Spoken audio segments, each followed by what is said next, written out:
அனைவருக்கும் வணக்கம். வாழ்க தமிழ், வளர்க நாடகக்கலை. ஆரணி மாநகரம் டி. ஆனந்த நாடக அமைப்பாளர். வைகாசி மாதம் 30ஆம் நாள் வெள்ளிக்கிழமை 13/6/2025. இன்று நமது நாடக மன்றங்கள் எந்தெந்த கிராமத்துக்கு போகுது என்று பார்க்கலாம். நமது ரோஜா நாடகமன்றம். ரோஜா நாடகமன்றம் எங்கன்னு பார்த்தோன்னா கர்ணாவூர்.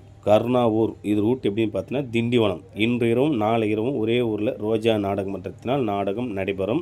கர்ணாவூர் திண்டிவனம்.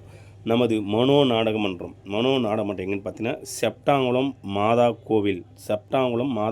இது ரூட் எப்படின்னு பார்த்தீங்கன்னா பெர்னமலூர் போய் கேட்டிங்கன்னா சொல்லுவாங்க செப்டாங்குளம் மாதா கோவில். அப்படி இல்லைன்னா இஞ்சிமூடு கூட்டோடு போய் கேட்டாலும் சொல்லுவாங்க செப்டாங்குளம் மாதா கோவில் என்ற இடத்தில் மனோ நாடகமன்றத்தினால் இன்று இரவு நாடகம் நடைபெறும்.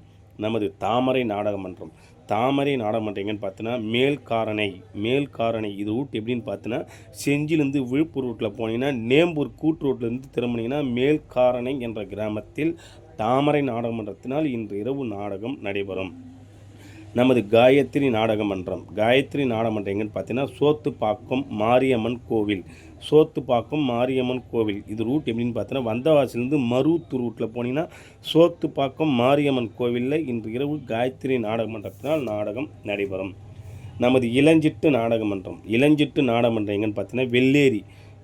இது ரூட் எப்படின்னு பார்த்தீங்கன்னா ஆர்னி டு ஆற்காடு ரூட்டில் போனீங்கன்னா வெள்ளேரி என்ற கிராமத்தில் இளஞ்சிட்டு நாடகமன்றத்தினால் இன்றிரவு நாடகம் நடைபெறும். நமது சஞ்சய் நாடகமன்றம் எங்கன்னு பார்த்தீங்கன்னா புதுப்பாளையம். இது ரூட் எப்படின்னு பார்த்தீங்கன்னா போலூர்லேருந்து செங்கூர் ரூட்டில் மூலம் திருவண்ணாமலை ரூட்டு, அதாவது போலூர்லேருந்து வசூர் தானோனி புதுப்பாளையம் என்ற கிராமத்தில் சஞ்சய் நாடகமன்றத்தினால் நாடகம் நடைபெறும். நமது முத்தமிழ் நாடகமன்றம் எங்கன்னு பார்த்தீங்கன்னா குன்னத்தூர். இது ரூட் எப்படின்னு பார்த்தீங்கன்னா அன்வேர்காம்பேட்டை சோழுங்கலேருந்து அன்வேர்காம்பேட்டை போயிட்டு கேட்டிங்கன்னா சொல்லுவாங்க குன்னத்தூர் என்ற கிராமத்தில் அரக்கோணம் முத்தமிழ் நாடகமன்றத்தினால் நாடகம் நடைபெறும். இன்று இரவு இத்தனை நாடகங்கள் தான் நாடகம் இருக்கிறது. நாடகக்கலை ரசிகர்கள் எந்த மன்றம் பிடித்திருக்கிறதோ அந்த மன்றத்தை அமைதியான முறையில் சென்று பார்க்குமாறு மிக தாழ்மையோடு கேட்டுக்கொள்கின்றோம். நாடகக்கலையை பாருங்கள், ஆதரவு வாழ்ப்பு கொடுங்க. என்றும் அன்புடன் உங்கள் டி. ஆனந்த நாடக அமைப்பாளர், ஆரணி மாநகரம். வாழ்க தமிழ், வளர்க நாடகக்கலை. நன்றி, வணக்கம்.